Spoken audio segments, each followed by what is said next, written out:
Hello everyone, welcome back to our channel BHU वाले। तो आज इस पीवाईक्यू के सीरीज में आज हम लोग देखेंगे दिल्ली यूनिवर्सिटी। दिल्ली यूनिवर्सिटी के क्वेश्चंस के ऊपर जो दिल्ली सीईटी से पहले जो अलग अलग यूनिवर्सिटी अपनी एंट्रेंस एग्जाम लेती थी पीजी के लिए, उसमें आज हम लोग दिल्ली यूनिवर्सिटी का देखेंगे। इससे पहले हमने बीएचयू का देखा है 2021 का पेपर। अगर आपने वो वीडियो नहीं देखा है तो आप देख सकते हैं।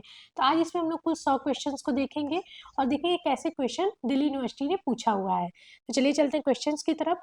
पहला क्वेश्चन है, इनाम भूमि निम्नलिखित में से किससे संबंधित है?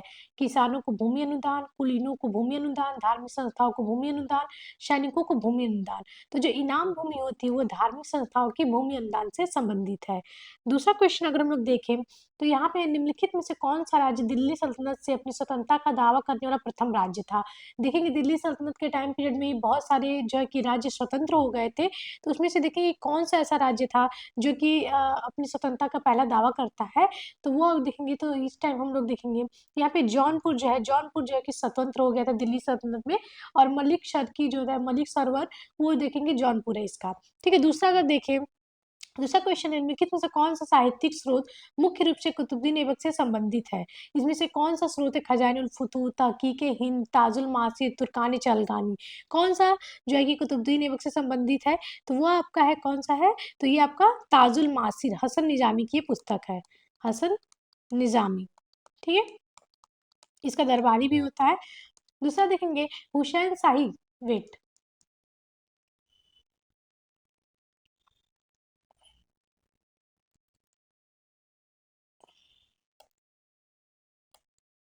दूसरा क्वेश्चन हम लोग देखेंगे, हुसैन शाही वंश के किस राजा के शासन काल में सिकंदर लोदी ने बंगाल पर आक्रमण किया था? जो हुसैन शाही वंश था, तो किसके टाइम पीरियड में सिकंदर लोदी ने बंगाल पे आक्रमण किया था? तो वो कौन है? अलाउद्दीन हुसैन शाह। अलाउद्दीन हुसैन शाह के टाइम पीरियड में सिकंदर लोदी ने आक्रमण किया था। तीसरा क्वेश्चन देखेंगे, मध्यकालीन भक्ति आंदोलन के सुधारकों का सही कालानुक्रम नीचे दिए गए कूट का, यानी कि क्रोनोलॉजी से लगाना है। जो भी देखेंगे जो भक्ति आंदोलन, सूफी आंदोलन हुए हैं, उसमें इनका जो है कि सही क्रम क्या है? तो इसमें हम लोग देखेंगे इसका सही क्रम नामदेव, वल्लभाचार्य, रामानंद, कबीर। तो यहाँ पे जो ऑप्शंस हैं, इसमें ऑप्शंस जो है कि सही नहीं है, तो इससे जो है कि यूनिवर्सिटी ने इसको रद्द कर दिया। इस क्वेश्चन भी, ये क्वेश्चन ही सही नहीं है। ठीक है, नेक्स्ट क्वेश्चन की तरफ बढ़े। तो नेक्स्ट क्वेश्चन है, सूफीवाद में विलायत शब्द का क्या अर्थ है? ये क्वेश्चन काफी बार पूछा हुआ है, विलायत का क्या अर्थ होता है? तो विलायत देखेंगे, अगर सूफीज्म में बात करें तो उसका अर्थ आध्यात्मिक क्षेत्र से है। ठीक है, नेक्स्ट क्वेश्चन की तरफ बढ़ते हैं। नेक्स्ट क्वेश्चन है, सल्तनत काल में भू राजस्व के लिए सर्वोच्च ग्रामीण अधिकारी था। जो भू राजस्व वसूल करता था उसके लिए सर्वोच्च ग्रामीण अधिकारी कौन था? तो वो तो देखेंगे चौधरी। ठीक है, चौधरी जो है कि सर्वोच्च ग्रामीण अधिकारी था, जो कि ग्राम स्तर पे। मोहम्मद बिन तुगलक के निम्नलिखित प्रयोगों को उनके कालानुक्रम से व्यवस्थित कीजिए। मोहम्मद बिन तुगलक ने बहुत सारे जो है कि अभियान किए थे, प्रयोग किए थे अपने टाइम पीरियड में, इसलिए इसको पागल राजा भी कहते हैं, रक्त पिचासु भी कहते हैं। और देखेंगे इसके जो भी जो इवेंट थे, अभियान थे, वो असफल होते हैं। तो इसको ऐसे भी याद कर सकते हैं, DRSK की ये ट्रिक है। डी से दोआब, ठीक है, दोआब में ये करता है परिवर्तन। आर से राजधानी, एस से सांकेतिक और के से कराची और खुरासान। ठीक है, तो यहाँ पे हम लोग देखेंगे तो इसका ऑप्शन होगा आपका बी, डी। ठीक है, पहला होगा आपका दोआब, आपको जैसे हमने बताया, फिर आपका राजधानी, तो उसके बाद क्या होगा आपका सांकेतिक मुद्रा, और चौथा खुरासान अभियान। ठीक है, नेक्स्ट क्वेश्चन की तरफ बढ़े। अगला क्वेश्चन है, बख्तियार खिलजी ने बंगाल पर आक्रमण किया था। कुतुबुद्दीन ऐबक के टाइम में इसने आक्रमण किया था बख्तियार खिलजी ने, और देखिए नालंदा जैसी यूनिवर्सिटी को इसने नष्ट किया था। तो 1203 में बंगाल पे इसने, इसमें सेन वंश का शासक था लक्ष्मण सेन, उसके टाइम पीरियड में इसने जो है कि आक्रमण किया था। विजयनगर वंश के किस शासक ने अपना राजदूत चीन के सम्राट के पास भेजा था? ये भी क्वेश्चन काफी बार पूछा जाता है। अब विजयनगर और बहमनी से भी काफी क्वेश्चन पूछे जाने लगे हैं। तो विजयनगर के किस शासक ने अपना राजदूत चीन के सम्राट के पास भेजा था? तो वो कौन है? बुक्का प्रथम। ठीक है, जिन्होंने इस वंश की स्थापना की, विजयनगर की, हरिहर और बुक्का, उसमें से एक भाई था बुक्का प्रथम। ठीक, 11 नंबर क्वेश्चन देखेंगे, फिरोज शाह तुगलक के शासन काल में कौन सा कर युद्ध के दौरान कब्जा की गई लूट का 1/6 भाग होता था? खराज, खम्स, जकात, जजिया। ठीक है, कौन सा भाग 1/, होता है? तो खुम्स। ठीक है, 1/6 भाग होता था। इसमें देखेंगे जो अलाउद्दीन अलाउद्दीन खिलजी, खिलजी वंश का, और MBT यानी कि मोहम्मद बिन तुगलक ने इसको उल्टा कर दिया था, और इन्होंने ज्यादा हिस्सा लिया था। और सिकंदर लोदी ने, जो लोदी वंश का है, इसने कोई हिस्सा नहीं लिया था खुद से। ठीक है, इसने कोई हिस्सा नहीं लिया था। नेक्स्ट क्वेश्चन हम लोग देखेंगे, यहाँ क्वेश्चन छुप गया है, एक मिनट।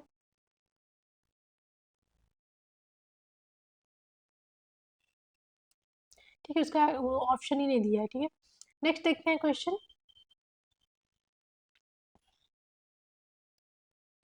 नेक्स्ट क्वेश्चन है, बहमनी साम्राज्य के प्रांतों को क्या कहा जाता था? देखेंगे बहुत जगह जो कि सूबा कहा जाता था, कहीं इक्ता कहा जाता था, तो बहमनी सल्तनत में क्या कहा जाता था? तो तरफ कहा जाता था। ये भी क्वेश्चन काफी बार पूछे हुए हैं। ठीक है, तो ये आपके सारे एंट्रेंस के ही क्वेश्चन हैं। दूसरा देखिए, भू राजस्व के निर्धारण के लिए कृषि योग्य भूमि की माप के सिद्धांत को अपनाने वाला पहला सुल्तान कौन था? यानी कि देखेंगे कृषि योग्य भूमि के लिए मापन किया कौन सा सुल्तान पहली बार किया था? ये तो खिलजी वंश के अलाउद्दीन खिलजी ने सबसे पहले भूमि की पैमाइश या फिर नपाई की थी भू राजस्व के निर्धारण के लिए। ठीक, इसके बाद हम लोग देखेंगे ये आपका ये चाइना जापान से है, तो ये क्वेश्चन हम नहीं पूछे जा रहे, फिर भी इसका आंसर देख ले। तो इसका आंसर आपका है जियांग किंग झांग चुनक्याओ, ये सब जो है कि इनका जो क्रम है वो है। ठीक है, नेक्स्ट क्वेश्चन, मोबिन तुगलक के राज्य क्षेत्र के लिए हिंद और सिंध शब्द का प्रयोग सबसे पहले किसने किया था? यानी कि जो उसका राज्य था, याद करें दिल्ली सल्तनत में सबसे बड़ा साम्राज्य इसी का था, 23 प्रांत थे इसके टाइम पीरियड में। तो हिंद और सिंध सबसे पहले कौन प्रयोग किया? इब्न बतूता इसके टाइम पीरियड में आया था, और इसे काजी का भी पद दिया था। और इसने एक प्रमुख रचना की है, कौन सा? रेहला नामक एक बुक लिखी है इसने। ठीक है, अफ्रीका का निवासी था। चलते नेक्स्ट क्वेश्चन की तरफ। नेक्स्ट क्वेश्चन है आपका, दिल्ली सल्तनत के किस सुल्तान ने नियमित मुद्रा जारी की थी और दिल्ली को अपने साम्राज्य की राजधानी घोषित की थी? किस सुल्तान ने ऐसा कार्य किया था? तो वो कौन था? इल्तुतमिश। इल्तुतमिश ने सबसे पहले दिल्ली को अपनी राजधानी बनाई थी और जो है कि सिक्के का प्रचलन किया था। ठीक, चांदी का टंका और तांबे का जीतल। ठीक है, दूसरा देखिए, जापान में मेजी पुनर्स्थापना का क्या कारण था? ठीक, जो हुआ था तो वो क्या था? राष्ट्रवाद और साम्राज्यवादी खतरा। अब इससे क्वेश्चन नहीं पूछे जाने लगे हैं। अलाउद्दीन खिलजी से संबंधित इनमें से कौन सा कथन सही नहीं है? ठीक, तो इसका हम लोग देखेंगे, इसका कौन सा कथन सही नहीं है। तो पहला है, उसने दिल्ली में 4 अलग अलग बाजार स्थापित किए, बिल्कुल सही है। ठीक है, कौन सा सही नहीं है? दूसरा, अलाउद्दीन ने दाग और हुलिया की नीति लागू की, ये सही है। उसने एक बड़ी अस्थायी सेना बनाए रखी और उन्हें नकद में भुगतान किया, ये भी सही है। उसने प्रत्येक बाजार को नियंत्रित करने के लिए ये बिल्कुल गलत है। ठीक है, बाकी सब सही है। नेक्स्ट हम लोग देखेंगे, निम्नलिखित में से 4 अलग-अलग बाजार नहीं, बाजार को मतलब अलग-अलग चीज़ों के लिए इसने बाजार स्थापित किए थे। ठीक, 4 अलग-अलग बाजार भी सही है, क्योंकि अनाज के लिए अलग, पशुओं के लिए अलग, ऐसे ही उसने कई सारे बाजार को जो है कि बाँट दिया था। दासों के बाजार भी होते थे। निम्नलिखित में से कौन-सी प्रथा समुराई द्वारा युद्ध के मैदान में पराजित होने के बाद बंदी बनने से बचने के लिए की जाती थी? ठीक, कौन-सी प्रथा थी? तो वो कौन-सी प्रथा थी? हाराकीरी। ठीक है, नेक्स्ट क्वेश्चन की तरफ बढ़ते हैं। दूसरा, ताइपिंग विद्रोह का क्या लक्ष्य था? तो ताइपिंग विद्रोह का क्या लक्ष्य था आपका? यहाँ पे होगा मंचू राजवंश का खात्मा कर चीन को प्राचीन प्रतिष्ठा को स्थापित करना। दीवाने मुस्तकराज, ठीक है, ये काफी पूछा जाता है। अलाउद्दीन खिलजी ने किया था, जो भी बकाया राजस्व था उसकी वसूली के लिए, बकाया राजस्व, दीवाने मुस्तखराज। ठीक, निम्नलिखित में से कौन सी अथर्ववेद की एक शाखा है? ठीक है, अथर्ववेद जो 4 वेद है उसमें से सबसे अंतिम ये अथर्ववेद है। और कौन सी उसकी एक शाखा है? सौनक, पिपला, जैमिनी, रायनी, कौतुम। तो ये भी जो क्वेश्चन यूनिवर्सिटी ने इसको कैंसिल कर दिया, यानी कि इसका ड्रॉप कर दिया है। ठीक है, नेक्स्ट क्वेश्चन में देखेंगे, राजा द्वारा प्रोत्साहित नहर सिंचाई प्रणाली किसने शुरू की है? ठीक, यहाँ पे क्वेश्चन नहीं दिया हुआ है। ठीक है, ऑप्शन कट गया है इसमें। चलिए 27 नंबर क्वेश्चन देखते हैं। निम्न को सुमेलित कीजिए, तिरुवल्लुर, तोलकपियम, एतुतकोई अकम। ठीक है, संकलन, काव्य, व्याकरण क्या है? ठीक है, तो इसमें हम लोग को मिलाना है। तो तिरुवल्लुर क्या है आपका? तिरुवल्लुर इसको लिखा है तिरुकुरल ने। ठीक, तोलकपियम एक व्याकरण ग्रंथ है, काफी फेमस है, याद रखिएगा। ठीक, उसके बाद हम लोग देखेंगे नेक्स्ट है आपका एतोतकोई। एतोतकोई क्या है आपका? संकलन है। और अकम क्या है? काव्य है। ठीक, नेक्स्ट क्वेश्चन की तरफ बढ़ते हैं। निम्नलिखित में कौन स्मृति का भाग नहीं है? वेदांग, वेद, महाकाव्य और नीति शास्त्र, कौन सा स्मृति का भाग्य नहीं है? तो वेद। वेद को जो है कि स्मृति का भाग नहीं, बाकी सब है। नेक्स्ट क्वेश्चन की तरफ बढ़ते हैं। सूचीवन सिद्धांत और प्रतिपादक पूछा है, ये कौन इसके प्रतिपादक है? तो पाषाण काल 2 भाग में विभाजित है, पुरा पाषाण और नवपाषाण। ठीक है, तो इसका किसने प्रतिपादित किया है? तो इसको जो प्रतिपादित किया है वो कौन है? यहाँ पे जॉन लुबाक है। जॉन लुबाक ने पाषाण और नवपाषाण को अपनी book pre historic time times इनकी बुक है, इसमें किया है। इसी बुक में सबसे पहले ये टर्म्स भी हमें देखने को मिलते हैं। पुरापाषाण का विभाजन निम्न पुरापाषाण, मध्य पुरापाषाण, उच्च पुरापाषाण में किसने किया है? तो इसका जो आंसर है आपका वो कौन है? एडवर्ड लार्टेट। एडवर्ड लार्टेट ने इसे किया है। पाषाण औजारों की 3 युग प्रणाली के बाद कांस्य एवं लौह औजार युग आते हैं, ये किसने बताया है? तो पीएफ सुम और एंड क्रिश्चियन थॉमसन ने किया है। निम्न में से कौन एक वैष्णव संत की जीवनी है? इसमें से जो आपको ऑप्शन दिखा रहा है इसमें से कौन वैष्णव संत की जीवनी है? तो ये आलवार वैक्पम ये वैष्णव संत की जीवनी है। दो समुदाय थे, अलवार और नैनार। नैनार शैव थे और अलवार क्या थे आपके? वैष्णव थे। नेक्स्ट क्वेश्चन की तरफ बढ़ते हैं। 1867-68 में मिर्जापुर जिले के सोहागी घाट में भारत के पहले शैलचित्र की खोज किसने की थी? सोहागी घाट की जो पहले शैलचित्र मिले थे उसकी खोज किसने की थी? तो एस.सी.एल. कार्लाइल। एस.सी.एल. कार्लाइल ने सबसे पहले इसकी खोज की थी।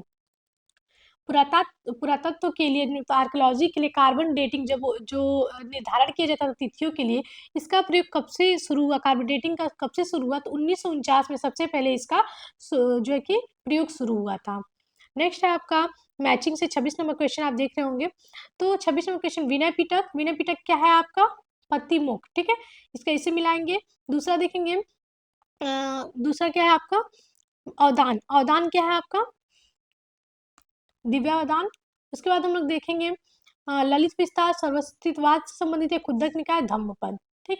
नेक्स्ट 18 नंबर क्वेश्चन, कौन से केंद्र कश्मीर घाटी के निकट श्रीनगर में पाए गए नौपाषाण के केंद्र है? कौन कौन से जो है कि श्रीनगर के आसपास या फिर जम्मू कश्मीर के किनारे नौपाषाणिक स्थल है? तो आपका इसमें कौन सा है? इसमें हम लोग देखेंगे पहला बुर्ज होम हो गया, जिसे ब्रिज टीम भी कहते हैं। यहाँ से हमें क्या मिले हैं? तो यहाँ से हमें मिले हैं आपको एक सौम्य बुर भी है और एक यहाँ पे जयदेवी उधर भी है। बुरजोम से देखेंगे ड्वेलिंग पीट, और देखेंगे यहाँ से हमें गड्ढे में रहने का साक्ष्य मिलता है, और यहाँ से हमें देखेंगे जो है कि छोटे जो उपकरण थे उसके अभाव देखने को मिलते हैं। ठीक, और यहाँ हमें हड्डी के उपकरण भी देखने को मिले हैं। नेक्स्ट क्वेश्चन के देखेंगे 32 नंबर क्वेश्चन हम लोग देखेंगे। ठीक, जॉन मार्शल, EGH मैके, मार्टिन मिलर, अमरानंद घोष, किसने ये कहा है? तो इसका हम लोग देखेंगे। यहाँ पे जॉन मार्शल सुमेर के लोगों के आप्रवासन को सिंधु सभ्यता के अभ्युदय का कारण बतलाया। पूर्व हड़प्पा संस्कृति तथा नगरीय हड़प्पा संस्कृति की समानताओं को रेखांकित किया। सिंधु सभ्यता का भारत की भूमि पर बहुत लंबा इतिहास रहा है। ये किसने कहा है? जॉन मार्शल ने कहा है इसको। दूसरा देखिए, ईजे मैकी ने कहा है सुमेर के लोगों के आप्रवासन को सिंधु सभ्यता के अभ्युदय का कारण बतलाया गया। मार्टिन मिलर ने कहा कि विचारों के आगमन को हड़प्पा सभ्यता के अभ्युदय का कारण बतलाया गया। और अमरानंद घोष ने कहा है कि पूर्व हड़प्पा संस्कृति तथा नगरीय हड़प्पा संस्कृति की समानताओं को रेखांकित किया। नेक्स्ट 35 नंबर क्वेश्चन, तांबा, सीसा और जस्ता कौन से हड़प्पा केंद्र में पाए जाते हैं? यानी कि ये जो तीनों धातु कौन से हड़प्पा केंद्र में पाए जाते हैं? तो ये पाए जाते हैं आपके राजस्थान में। ठीक है, कभी पूछता है कहाँ से इनका आयात किया जाता था। नेक्स्ट क्वेश्चन है आपका, कौन से हड़प्पा केंद्र में सामग्री युक्त प्रतीकात्मक कब्र मिले हैं जिसमें 100 नहीं रखा गया? प्रतीकात्मक कब्र कहाँ से मिले, कहाँ इसके साक्ष्य में मिले हैं? तो हमें कालीबंगा राजस्थान से मिले। ये क्वेश्चन काफी बार पूछे जाते हैं। कलश सावधाना में कहाँ से मिले हैं? मोहनजोदड़ो से। ठीक है, इसको क्रम में लगाना है, कौन सी संस्कृति कब आई है? तो इसका क्रम क्या है आपका? पहला आपका ताम्रपाषाण होगा, दूसरा काले और लाल मृदभांड होंगे, तीसरा महापाषाण युग होगा, और चौथा आपका उत्तर कृष्ण मार्जित संस्कृति होगा। ठीक है, तो इसका ऑप्शन आपका होगा ए।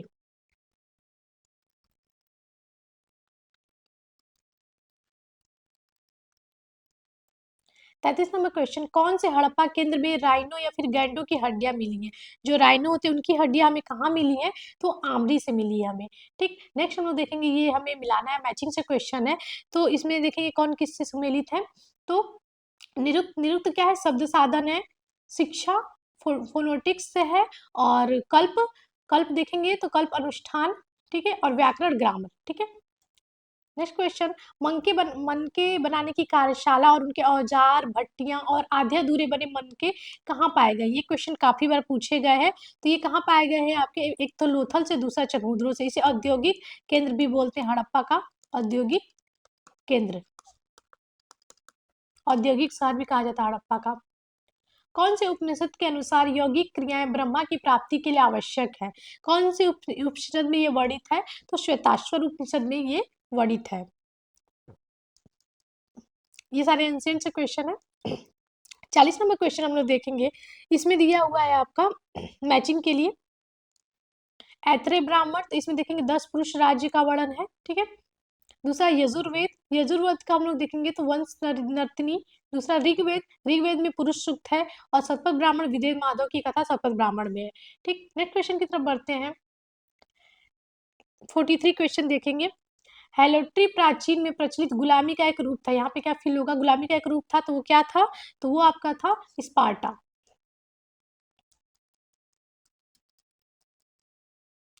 नेक्स्ट क्वेश्चन हम लोग देखेंगे, चार्ल्स डार्विन द्वारा प्रतिपादित थीसिस के संबंध निम्न विकल्पों में से सही विकल्प चुने, ठीक। तो इसका हम लोग देखेंगे, एक प्रजाति जो अपने शरीर के अंगों में से किसी एक का उपयोग करना बंद कर देती है, कुछ पीढ़ियों के बाद उस अंग को खो दे सकती है, और इस प्रकार एक नई प्रजाति के विकसित होने की संभावना बनती है, ठीक। ये बिल्कुल सही है। दूसरा हम लोग देखेंगे, दूसरा की प्रजातियों के अलग अलग सदस्यों में मामूली बदलाव के कारण प्रजातियां विकसित होंगी। ये विविधताएं संतानों को विरासत में मिल सकती है, और लंबी संचयी प्रक्रिया सैकड़ों या हजारों या लाखों वर्षों से अधिक के परिणाम स्वरूप ये विविधताएं नई प्रजाति के रूप में लेती थी। यानी दोनों से, यानी कि जिस चीज का आप यूज नहीं करेंगे वो विलुप्त हो जाएंगी, फिर आपकी उस पीढ़ी में भी आएगी। 44 क्वेश्चन देखेंगे, एथेनियन लोकतंत्र का मुख्य प्रस्तावक कौन था। जो एथेनियन लोकतंत्र था उसका मुख्य प्रस्तावक कौन था, क्लिस्थनीस, क्लिस्थनीस का मुख्य प्रस्तावक था। 45 क्वेश्चन, निम्नलिखित स्मृतियों में से किसका निर्माण गुप्त काल में नहीं हुआ है। कौन सी स्मृति का निर्माण गुप्त काल में नहीं हुआ है, तो वो देवल है। देवल स्मृति देखेंगे, इसी स्मृति के दौरान जो है कि हरिहर और बुक्का जो विजयनगर से साम्राज्य संस्थापक है, जब मुस्लिम धर्म ग्रहण कर लेते हैं मोहम्मद बिन तुगलक के टाइम पीरियड में, तो इसी स्मृति के द्वारा, इसे कहते हैं किस स्मृति के द्वारा, किस जो एक विधान है जो है कि फिर वो अपना धर्म ग्रहण करते, तो यही देवल स्मृति है, ठीक। 46 क्वेश्चन हम लोग देखेंगे, अभिलेखों से प्राप्त गुप्त काल का तिथि निर्धारण हम किसकी सहायता से कर सके हैं। यानी कि जो अभिलेखों में प्राप्त है गुप्त काल का तिथि निर्धारण हम किसकी सहायता से कर सकते हैं, तो क्या है, अलबरूनी की तहकीक उल हिंद, उसने इसमें गुप्त काल के जो नीति है, सन है, जो संवत है, उसके बारे में इसने जिक्र किया है, ठीक है। नेक्स्ट क्वेश्चन 47 क्वेश्चन देखेंगे, गुप्त वाकाटक काल में गैर शाही अभिजात वर्ग के बीच बहुविवाह एक सामान्य प्रथा थी, जिसका पता कामसूत्र के साथ साथ वरादेव के एक अभिलेख जो कि यहाँ पे गैप है से प्राप्त हुआ है से भी लगाया जा सकता है। तो इसमें क्या होगा ऑप्शन, तो इसका ऑप्शन है आपका घटोत्कच गुफा। यहाँ पे आपका मैचिंग से है, ये बुक किसकी है, ठीक है। तो यहाँ पे चार्ल्स डार्विन, सेविलियर डी लैमार्क, इसके बाद कौन है आपके, जैक डी बफन और वी गॉर्डन चाइल्ड। इसका जो है कि ऑप्शन नहीं दिया हुआ है,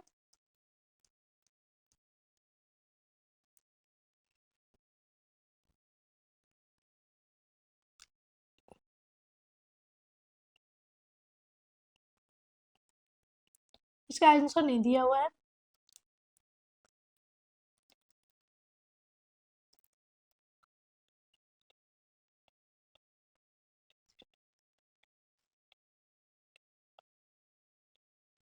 चलिए नेक्स्ट क्वेश्चन पर बढ़ते हैं, अजंता की 28 गुफाओं में से 5 का निर्माण किसके काल में हुआ है, ठीक। तो किस वंश के काल में जो कि जो गुफाएं हैं ज्यादातर निर्माण हुआ है, तो वो सातवाहनों का। 5 का निर्माण किसके काल में हुआ, सातवाहनों का। इसका हम लोग बाद में देख लेंगे। नेक्स्ट क्वेश्चन की तरफ बढ़ेंगे। 49 क्वेश्चन है आपका, किसकी कौन सी पुस्तक है, बीडी चट्टोपाध्याय, असीम कुमार चटर्जी, एस के मैती, अजय मित्र, सी के एस के एम श्रीमाली, ठीक। तो इसका आंसर हम लोग देखेंगे, बीडी चट्टोपाध्याय की पुस्तक है the making of early medieval India, ये इनकी पुस्तक है और ये काफी बार पूछी हुई क्वेश्चन है, तो आप लोग इसे ध्यान रखिएगा। दूसरा हम लोग देखेंगे, असीम कुमार चटर्जी की बुक है a comprehensive history of Jainism, इनकी है असीम कुमार चटर्जी की, ठीक। दूसरा हम लोग देखेंगे, एस के मैथी की पुस्तक है agrarian structure in central and, sorry ये नहीं, यहाँ पे है, एस के मैथी की है, वेट, ठीक है, वेट, एस के मैथी की पुस्तक economic life in northern India in the Gupta period, ये पीजीसीटी में भी काफी बार पूछा हुआ है। और के एम श्रीमाली की पुस्तक है वाकाटा सोर्सेज एंड हिस्ट्री, ठीक है। नेक्स्ट क्वेश्चन की तरफ बढ़ते हैं। 52 क्वेश्चन है आपका, चचनामा किस लिए प्रसिद्ध है, तो ये सिंध के इतिहास के लिए, आप सभी को पता है कि चचनामा किस लिए प्रसिद्ध है, सिंध के इतिहास का एक अच्छा स्रोत है और अरब आक्रमण की भी हमें जानकारी देता है। 53 क्वेश्चन देखेंगे। 53 क्वेश्चन है आपका, निम्नलिखित में से किस अभिलेख में हमें ज्ञात होता है कि राष्ट्रकूटों ने सैयारा या फिर यरहरा पुत्र मधुमती, जिसे सुगातीपा के नाम से भी जाना जाता है, जो कि एक अरब और मुसलमान था, को शमयान मंडल का गवर्नर बनाया था? किस अभिलेख से हमें ये ज्ञात होता है? तो ये हमें होता है 926 ईस्वी का चिंचनी दान से।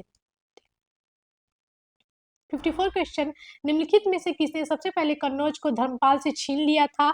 तो इसका कोई आंसर है प्रतिहार शासक वत्सराज। अर्ली मिडवल में आपको पढ़ा है, प्री मिडवल में। नेक्स्ट क्वेश्चन हम लोग देखेंगे, वेट 55 क्वेश्चन है। कथन है शकलोत्तर पथेश्वर उत्तर के सभी क्षेत्रों के स्वामी, वेट ये शकलोत्तर पथेश्वर उत्तर के सभी क्षेत्रों के स्वामी का विशेषण हर्ष को उनके कट्टर प्रतिद्वंदी चालुक्य राजा पुलकेशिन द्वितीय के उत्तराधिकारियों द्वारा दिया गया था। ठीक, दूसरा हम लोग देखेंगे क्योंकि चालुक्य ने पुलकेशिन द्वितीय की उपलब्धियों की प्रशंसा के लिए उनके उत्तराधिकारियों ने हर्षवर्धन की स्तुति की थी। तो ये दोनों बिल्कुल सही है। ठीक है, नेक्स्ट क्वेश्चन है आपका,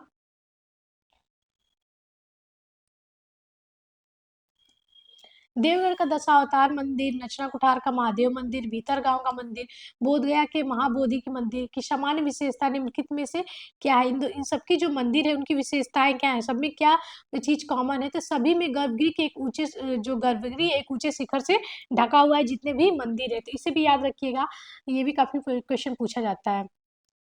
ये क्वेश्चन कंप्लीट नहीं है, 51 क्वेश्चन। 56 क्वेश्चन है, चीनी स्रोतों के अनुसार हर्षवर्धन के दरबार में तांग सम्राट ताइस्तुंग के दूसरे राजदत्त ने पाया कि हर्षवर्धन की मृत्यु हो चुकी थी और उसके सिंहासन को किसी ने हड़प लिया था। हड़पने वाले को सेनाओं की मदद से पराजित किया गया था। ठीक, तो इसमें जो आंसर है वो क्या है?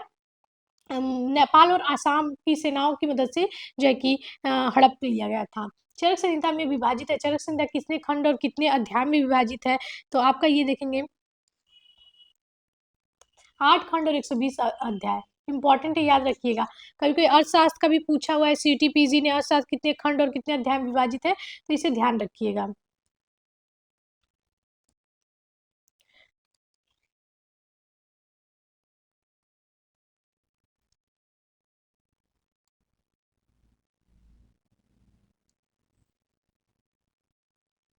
ठीक है, पुलकेशिन के एहोल अभिलेख की रचना किसके द्वारा की गई? तो रवि कीर्ति ने किया है, और ये एक जैन मंदिर मेघुती मंदिर है, उस पर उत्कीर्ण किया गया है। ठीक है, मेघुती मंदिर। इसमें किसकी जानकारी मिलती है? तो पुलकेशिन द्वितीय और हर्ष के बीच में जो युद्ध हुआ था उसके बारे में जानकारी मिलती है।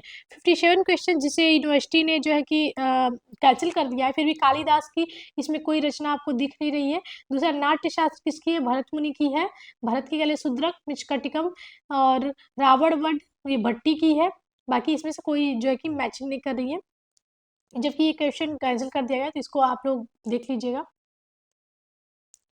61 क्वेश्चन, दक्षिण भारत के राजवंशों में से एक जिसे अरब यात्री सुलेमान ने दुनिया के 4 महान संप्रभुओं में बगदाद के खलीफा और चीन और तुर्की के सम्राटों के बराबर कहा था। ये क्वेश्चन भी बहुत बार पूछा गया, यहाँ पर यूजीसी नेट भी पूछा गया कि किस दक्षिण भारतीय राजवंश को 4 महान संप्रभु जो थे उसमें जो है कि वर्णन किया गया, उसकी उसमें जोड़ा गया है। तो वो कौन है?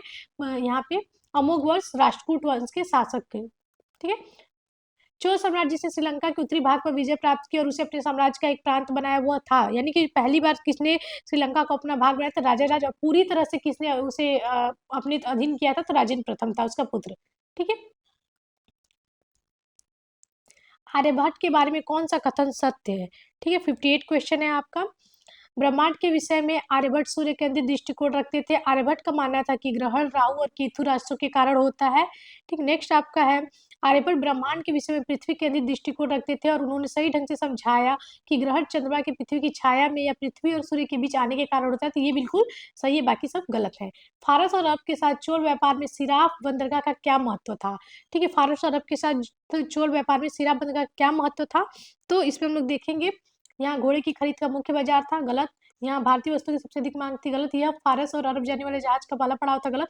यह पूरे हिंद महासागर के नाविकों और व्यापारियों के मिलने का स्थान था। ठीक है, 1905 के रूस जापानी युद्ध में रूस की हार के बाद रूसी जनता जार के शासन के खिलाफ उठ खड़ी हुई, तब जार ने कुछ रियायतें दी जिसे कहा जाता है। ठीक, तो इसका आंसर क्या होगा? अक्टूबर मैनिफेस्टो। ये दो बार आ गया, स्कैन हो गया। 65 क्वेश्चन। कन्फ्यूशियस कन्फ्यूशियस योजना में सम्राट का शासक माना जाता था, ठीक। तो इसका क्या होगा, आसमान के नीचे सभी, तियान या फिर जिया, ठीक। 70 क्वेश्चन। निम्नलिखित में से कौन सी पुस्तक ऐतिहासिक मानवशास्त्र की मौलिक रचना मानी जाती है? जो ऐतिहासिक मानवशास्त्र की मौलिक रचना किस पुस्तक को मानी जाती है? तो वो आपका क्या होगा, द रॉयल टच। संयुक्त राज्य अमेरिका 66 क्वेश्चन। संयुक्त राज्य अमेरिका के सर्वोच्च न्यायालय के न्यायाधीश एक बार नियुक्त होने के बाद वह तक पद पर बने रह सकते हैं। कब तक पद पे बने रह सकते हैं? तो यह पूर्ण जीवन काल तक, जब तक कि स्वास्थ्य आधार या घटोली पर इस्तीफा देने के लिए मजबूर ना किया जाए, तब तक वो संयुक्त राज्य अमेरिका के सर्वोच्च न्यायालय के न्यायाधीश पद पर बने रह सकते हैं। कौन सी पुस्तक हुमायूं के शासनकाल के बारे में हमें जानकारी देती है? तारीख रसीदी, तबकात नाशिर, ताजुल मासिर, फुतूह सलातीन। कौन सी पुस्तक है? तो वो है तारीख रसीदी। किसने लिखा है? मिर्जा हैदर दुगलत ने, ठीक है, मिर्जा हैदर ने, ठीक है। ये सारे तो तबकाती नासरी, मिनहाज सिराज ने लिखा दिल्ली सल्तनत का, ताजुल मिस्री दिल्ली सल्तनत का, फुतुह सलातीन ये भी दिल्ली सल्तनत का है। अकबर के साम्राज्य में कितने सूबे थे? ये भी क्वेश्चन काफी बार पूछे गए हैं। और औरंगजेब के बाद देखेंगे तो सबसे ज्यादा सूबे किसके टाइम में थे? तो अकबर के टाइम में, ठीक है, 15 थे। एरिक हाप्सम की पुस्तकों का सही कालक्रम बताइए। The age of revolution, the age of extreme, the age of empire, the age of capital. जो ये सारे इससे आप उनकी बुक भी याद कर सकते हैं। सीयूटीपीजी में इनके बुक पूछे गए कई बार, तो इसे ध्यान रखिएगा। तो इसका जो सही ऑप्शन है वो है एज ऑफ रेवोल्यूशन पहले है, फिर एज ऑफ कैपिटल है, फिर एम्पायर है, फिर एक्सट्रीम है, ठीक है, यानी कि बी आंसर है। किसने मुगल काल में अथर्ववेद का फारसी में अनुवाद किया था? इसमें से किसने मुगल काल में अनुवाद किया था? तो हाजिर इब्राहिम सरहिंदी ने मुगल काल में अथर्ववेद का अनुवाद किया था। निम्नलिखित में से किन देशों ने दूर प्रदेशों में सर्वप्रथम औपनिवेशिक साम्राज्यों की स्थापना की थी? पुर्तगाल, फ्रांस, स्पेन, डच। किसने सबसे पहले स्थापना की थी? तो वो है पुर्तगाल और स्पेन, ठीक है। पुर्तगाल और स्पेन ने सबसे पहले स्थापना की थी।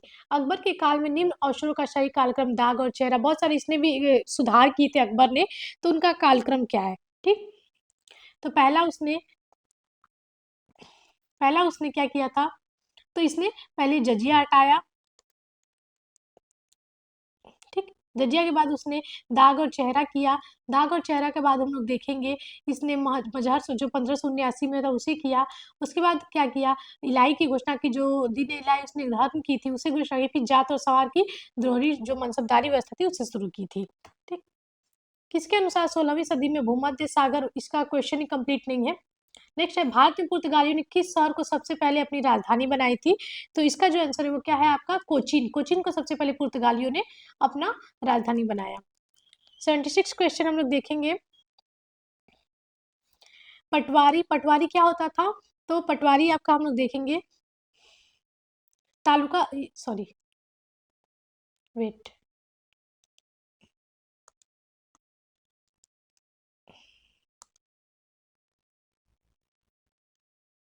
पटवारी आपका ग्राम राजस्व अधिकारी होता था। कानूनगो आपका तालुक स्तर का राजस्व अधिकारी होता था। अमल गुजार जिला स्तर का राजस्व अधिकारी होता। कारकुन क्या होता था? लेखाकार होता था, ठीक। 81 क्वेश्चन हम लोग देखेंगे। ये आपका मैचिंग है।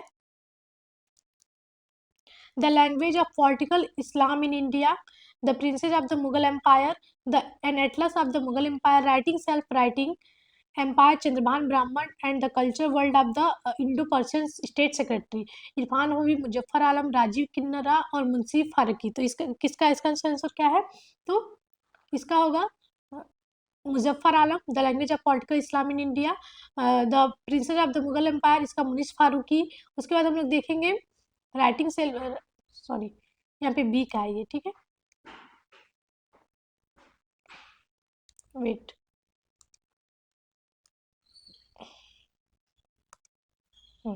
तो पहला the language of political Islam in India, Muzaffar Alam. दूसरा हम लोग देखेंगे तो इसका आंसर है the Mughal empire, Munis Faruqui. An atlas of the Mughal empire, ये इरफान हबीब, और ये राइटिंग सेल्फ राजीव किंद्रा, ठीक। यहाँ पे हम देखेंगे एक क्वेश्चन काफी बार पूछे जाते हैं, किस मुगल शासक के अधीन हिंदू मजहबदारों की संख्या सर्वाधिक थी? कहा जाता है कि औरंगजेब काफी कट्टर था और शरीयत के हिसाब से अपना शासन चलाता था, बहुत सारी चीजों पर प्रतिबंध भी लगाया था। लेकिन देखेंगे इसके टाइम पीरियड में इसके दरबार में सबसे ज्यादा हिंदू मजहबदार थे, वो है औरंगजेब, ठीक है। नेक्स्ट क्वेश्चन हम लोग देखेंगे। मुगल साम्राज्य के पतन के लिए जागीर संकट का सिद्धांत किसने दिया था? तो ये आपका क्या है, ये तो सतीश चंद्रा ने जागीर संकट का सिद्धांत दिया है। दिल्ली में खैरुल मजलिस नामक मदरसे का निर्माण कराया था, ये भी काफी बार पूछा जाता है, ये आपका मुगल से है।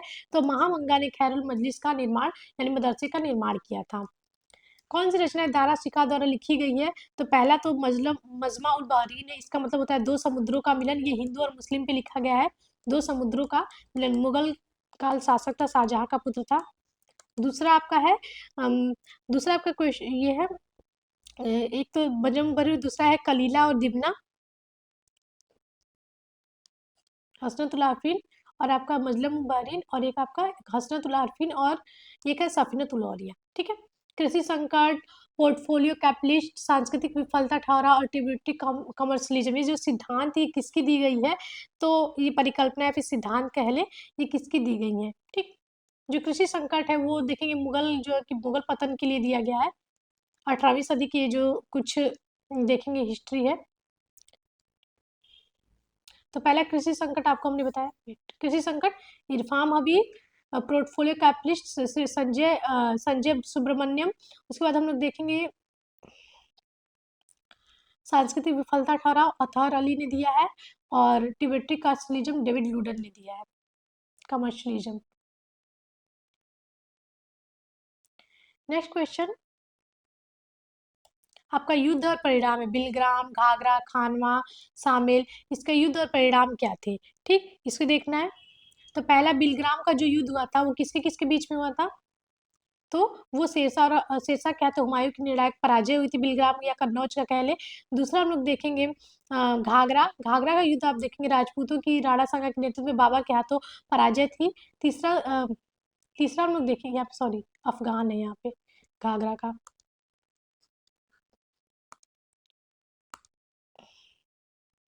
यहाँ पे बिलग्राम होगा आपका शेरशाह के हाथों, घाघरा होगा अफगानों के बीच, खानवा होगा राजपूत राणा संघ, और शामिल होगा राजपूतों के मारवेड़ मालदेव और शेरशाह के हाथों की पराजय। ठीक। दूसरा देखेंगे यहाँ पे 86 शिवाजी के काल की घटनाओं को कालक्रम से लगाना है। तो इसका होगा पहला कि इसने जाबली के किला पे कब्जा किया था। ठीक। दूसरा हम लोग देखेंगे इसके बाद इन्होंने शिवाजी का शाइस्ता खान के सेना में शिविर पर हमला था। उसके बाद इसके बाद ये देखेंगे शिवाजी का औरंगजेब के दरबार में जाना कह दिया और फरार हो जाना। और देखेंगे चौथा रायगढ़ में शिवाजी का अभिषेक और छत्रपति की पदवी इन्होंने ग्रहण किया था। 87 नंबर क्वेश्चन, निम्नलिखित मराठा अधिकारियों में से कौन राजस्व विभाग की देखभाल करता था? पेशवा, अमात्य, सचिव, सुमंत, इनमें से कौन राजस्व विभाग? तो अमात्य जो था वो राजस्व विभाग को देखता था। क्वेश्चन पूछा जाता है कौन क्या देखता था? इनमें से किस मुगल शासक के काल में मराठों को मुगल अभिजात वर्ग में शामिल किया गया था? तो किस मुगल काल में ये हुआ था? तो यहाँ पे हम लोग देखेंगे इसका आंसर क्या है, जहांगीर के टाइम पीरियड में। घटनाओं को कालक्रम में लगाना है। अहमद शाह अब्दाली का भारत पर पहला आक्रमण, बंदा बहादुर के नेतृत्व में सिख विद्रोह, नादिर सिंह का भारत में आक्रमण 1739 में, अंग्रेजों का दिल्ली पर कब्जा। तो इसका जो सही आंसर है आपका देखेंगे बी होगा, क्योंकि सबसे पहले बंदा बहादुर फर्रुखशियर के टाइम, फिर सी नादिर शाह का आक्रमण होता है, फिर उसके बाद जो है कि अब्दाली आक्रमण करता है, चौथा होगा अंग्रेजों का दिल्ली पर कब्जा होता है 1857 के विद्रोह के time. Vasco D gamma Bharat के लिए एक नया मार्ग खोजा, 1498 में कहाँ पहुंचा था? कालीकट पहुंचा था। ठीक है। ब्रिटिश इंडिया कंपनी की भारत में पहली प्रेसिडेंटी थी, जो ब्रिटिश इंडिया कंपनी जो व्यापार करने के लिए आई थी, उसकी पहली जो है कि कहाँ थी प्रेसिडेंटी थी, वो सूरत थी, याद रखिएगा। अस्थायी बंदोबस्त, जिसके तहत ईस्ट इंडिया कंपनी को राजस्व के रूप में एक निश्चित वार्षिक राशि के भुगतान को के बदले में जमींदारी को भूमि का आवश्यक मालिक बनाया गया, किसके द्वारा पेश किया गया था? जो अस्थायी बंदोबस्त व्यवस्था लाई गई थी वो लॉर्ड कॉर्नवालिस, ठीक है, उस टाइम गवर्नर जनरल था, 1793 में ये लाया था।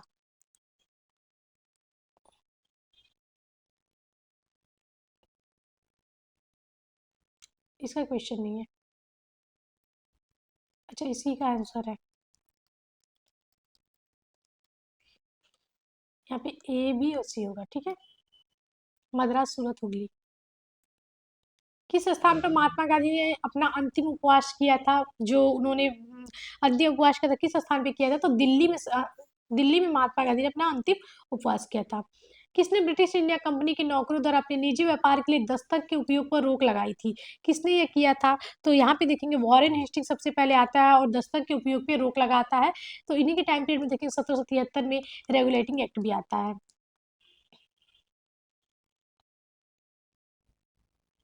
तीन कठिया प्रणाली का संबंध किससे है?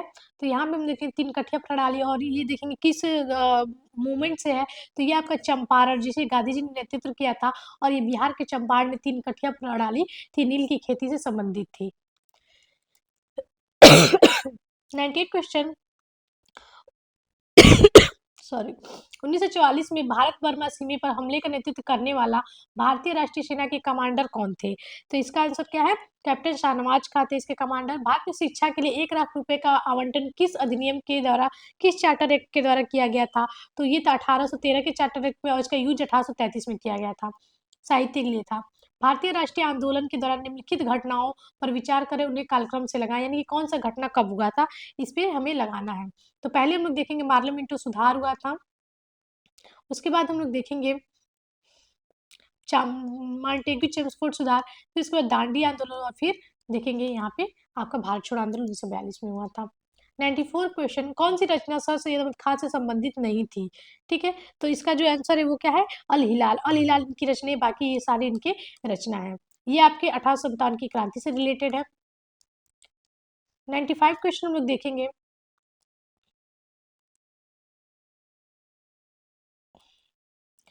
1857 के विद्रोह के फैलने का निम्नलिखित में से कौन सा एक कारक जिम्मेदार था? तो इसका जो जिम्मेदार का कारक था वो था भारत का आर्थिक शोषण, विशेष रूप से किसानों का शोषण था, ये इसके लिए जिम्मेदार था। ठीक, दूसरा देखिए निम्नलिखित में से कौन सा आंदोलन दांडी मार्च से शुरू हुआ था? तो वो है आपका सविनय अवज्ञा आंदोलन, जो 1930 में शुरू हुआ था, ये दांडी मार्च से शुरू हुआ था। तो आज हमने कुल हमने 100 क्वेश्चंस को देखा, और ये दिल्ली यूनिवर्सिटी का था। कुछ क्वेश्चन जो यूनिवर्सिटी ने कैंसिल कर दिया था, उसका आंसर हमने आपको नहीं बताया है, उसको मैं डिटेल से एनालिसिस करके आपको उसका आंसर भी बता देंगे। तो ये आज कुछ हमने दिल्ली यूनिवर्सिटी जो अपना एंट्रेंस एग्जाम पहले कराती थी, उसके क्वेश्चंस देख के आशा करते हैं आपको क्वेश्चन सेट काफ़ी अच्छे लगे होंगे। अगर आपको इस PY की सीरीज अच्छी लग रही है, तो हम ऐसी अलग अलग यूनिवर्सिटी के जो है कि आपके लिए क्वेश्चन सीरीज लाते रहेंगे, एंट्रेंस एग्जाम के पेपर लाते रहेंगे। ऐसे हमारे साथ बने रहिए। धन्यवाद।